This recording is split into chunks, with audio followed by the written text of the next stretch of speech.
So how much more debt should he take on? Katie Hopkins. You know, I think this university issue, university fees, is something which could very easily be resolved if we just moved it all over to the private sector. I think privatisation of our universities would be a very welcome thing. 4 of our universities are world leaders, so they set the standard globally: UCL, Imperial, Oxford and Cambridge. And in the States, these Ivy League universities charge around £20,000 of fees, and the market will bear that.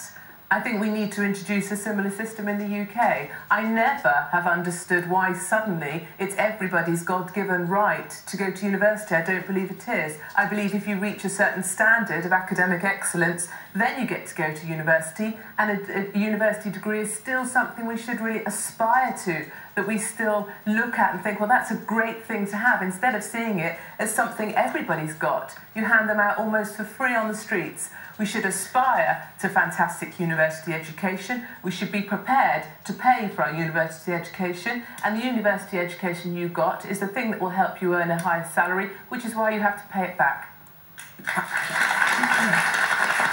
David Howes, how do you respond to that answer? I think it's just the hypocrisy I see, really. On one hand, we see the Conservative government doing what it does so well, which is erode what is essentially a welfare state. And on the other hand, we see them congratulating people like Mr. Law as a courageous man. And only this week we saw more than 3 of Mr. Cameron's top aides earning over £100,000. Where's the justice in that? We're a welfare country. Okay. Ben Bradshaw, what do you say to what Katie Hopkins said? I'm sorry that David Willetts preempted the Brand Review, which was the review that we set up into the future of higher education funding, and wasn't until today the Conservative position as well to await that. And I also think it was a mistake as one of their first acts to cut student numbers by £10,000. I think it's important we invest in higher education, it's important we invest in the next generation, particularly now. But there is an issue here about how we fund universities and how we ensure our universities are world class. We've established a balance, the last Labour government, between students contributing a bit if they can afford to. Obviously, if you can't, you don't have to pay fees, and we reintroduce grants to help ensure that students from less well-off families can still go to university. I hope that the government will maintain that balance when it responds to the Brand Review, but I wish David Willetts hadn't preempted it, as he seemed to do today. Are you suggesting, Katie, that all universities should be entirely private? Yeah, so I suggest that universities be moved over to the private sector. Entirely? Entirely. That we cull, hold on, as part of that, we cull a huge tranche at the bottom that are the universities that are not meeting the standard that we would want our children to go to. You mean cull in the sense of blow them up, abolish them? Get rid of them. Do what Canada did to its hospital and just blow the damn things up. Get rid of them and keep our universities as elite institutions, privatise them so they have to find their own funding, attract international students, which helps to settle the sort of balance, and also then it delivers us endowments so that we can enable students who couldn't otherwise afford to go to be able to go. I think that is the way I think the private sector would resolve this problem. Jeremy Hunt, are you in favour of that?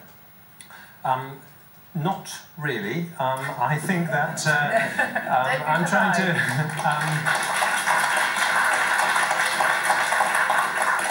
I think we want a solution to this problem that is fair to students who we don't want to be overburdened with debt, which is the issue that David was talking about, but also fair to taxpayers, many of whom didn't go to university themselves and have to bear the cost of this.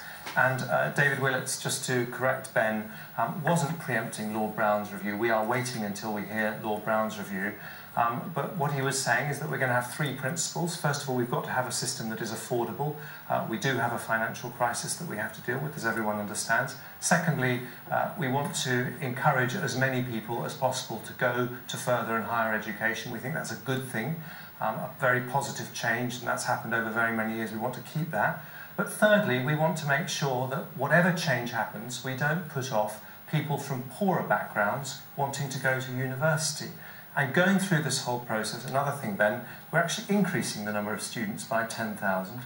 We're not decreasing them. You made an unfunded election promise to increase them by 20,000, but you couldn't explain where the money was coming from. And we're saying we can find the money to increase total student numbers by 10,000. So even in these difficult times, we are showing our commitment to higher education. But can you answer David Howe's question, just to remind you, sitting up there, He graduated last year with student debts of 20,000, which he'd have to pay off over, I don't know if he earns 25,000, 23,000 a year, until it takes about 25 years to pay it off. How much more debt do you want him to take on?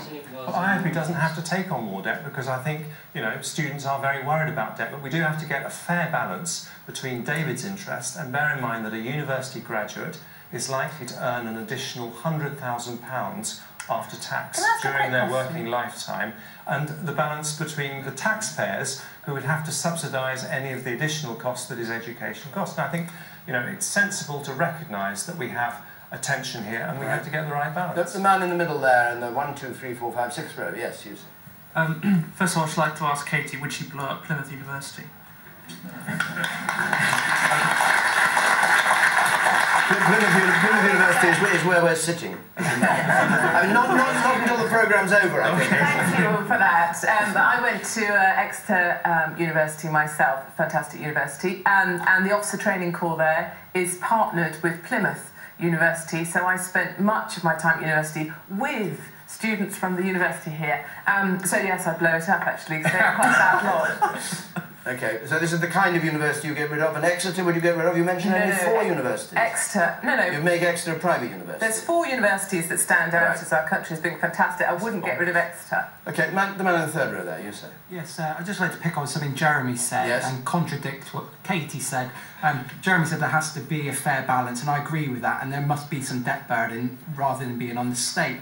But what I worry about Katie's point, you know, I'm from a working class background and I aspired to go to university, and I did, but that level of elitism, the elitism of the universities, does that knock the aspirations of the working class and actually create a bigger divide between working class and upper class?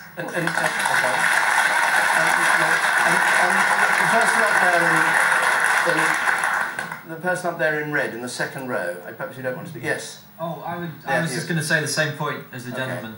Okay. And incidentally, did you end up with a lot of debt? I ended up with about £15,000 of debt at the time, and I've repaid, you know, I'm in my mid-30s now, and I've repaid that since. And I think that was a fair contribution back in terms of repaying that debt. Okay. And you, sir? I mean, I'd like to know where these high-paid jobs are coming from. Okay. And you? Yes. Yes, you? The figure that Jeremy gave, that graduates earn 100,000 more, I don't think that's true for all disciplines. If you're going to become a doctor or a lawyer, certainly that's the case, but if you do an arts subject, that's not the case. One of the problems has been the expansion of higher education. I think we need to reintroduce more apprenticeships, be proud of those sorts of things, and not have quite so many, I hesitate to say it, not such useful degrees. Toby Young. Well, David, you cited free university education as one of the founding principles of the welfare state, but actually it's not. I mean, getting the taxpayer to pay for university education is effectively saying the 70% of people who don't go to university should pay for the 30% who do, which is kind of the opposite of the welfare state. I'm actually in the unusual position, I think, on this panel of having gone to an American university for a year and have had to pay tuition fees. They were $12,000. The way I paid them was not to run up debts, but was to do what millions of American college students do, and that is to get a part-time job. And I think increasing university tuition fees, which looks almost inevitable, I don't think that need necessarily mean that people from low-income families don't have access to university education. At the Ivy League college I went to in America, they had a policy in place whereby those who could afford to pay over the odds did, and those below a certain income threshold didn't have to pay anything at all. So if you can get the rich coming to universities to subsidise the poor by charging them over the odds, then that is a way of taking the burden away from the taxpayer, but also then you still have universal access to university education for those who would really benefit from it. Salma Yaqoob.